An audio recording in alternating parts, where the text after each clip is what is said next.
আসসালামু আলাইকুম, আশা করি সবাই অনেক ভালো আছেন। আজকে আমরা দেখব নিকোশ যে ফন্টটা রয়েছে সেই ফন্টটা আপনি আপনার পিসিতে কিভাবে ইনস্টল করবেন এবং নিকোশ ফন্ট দিয়ে কিভাবে টাইপ করতে হয়। আমরা জানি অফিস আদালতে তো আর এই ফন্টটা ইউজ করা যায় না, সেখানে সুতনি এমজির বিকল্প হিসেবে অনেকে নিকোশ ফন্টটা ইউজ করে, কারণ ইউনিকোডে নিকোশ দিয়ে টাইপ করা যায়, যেটা দেখতে অনেকটা সুতনি এমজির মতো। ঠিক আছে, তো আমি প্রথমে আপনাদের দেখাবো কিভাবে ফন্টটা ডাউনলোড করতে হবে। এই ভিডিও ডেসক্রিপশনে চলে যাবেন, সেখানে দেখবেন নিকন ফন্ট ডাউনলোডের একটা লিঙ্ক দেওয়া আছে, সেখানে গেলে আপনারা ফন্টটা ডাউনলোড করতে পারবেন। তো এইভাবে ফন্টটা ডাউনলোড করে নেবেন।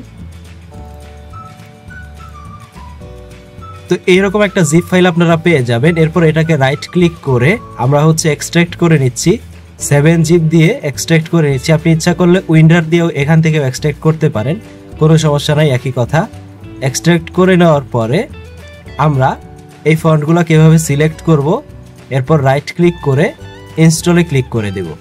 তো আমার নিকোশ বাংলা ফন্ট যে রয়েছে সেটা কিন্তু ইনস্টল হচ্ছে, এটা জাস্ট কয়েক সেকেন্ডের মধ্যে ইনস্টল হয়ে যাবে। এবার আমি যদি এখানে আসি, এসে এইখান থেকে নিকোশ ফন্টটা খুঁজে বের করব। আমি কিবোর্ড থেকে প্রথমে এখান থেকে ইংলিশ করে নিব, নাইলে তো মিলবে না, লিখলে ইংলিশ আসবে না।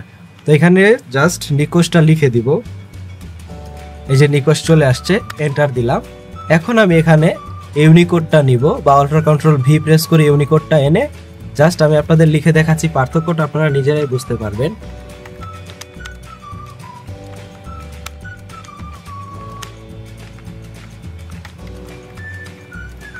তো দেখতেই পাচ্ছেন দুইটা ফন্টের মাঝে অনেক পার্থক্য।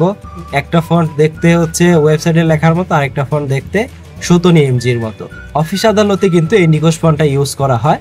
আবার আপনি চাইলে কালপুরুষ যে ফন্টটা রয়েছে সেটাও ইউজ করতে পারেন, সেটাও কিন্তু অনেকটা নিকোশ ফন্টের মতো। দেখতেই পাচ্ছেন দুইটা প্রায় সিমিলার। অফিসিয়ালি আমরা নিকোশ ব্যবহার করতে পারি, কালপুরুষ ব্যবহার করতে পারি এবং সুতনি এমজি ব্যবহার করতে পারি।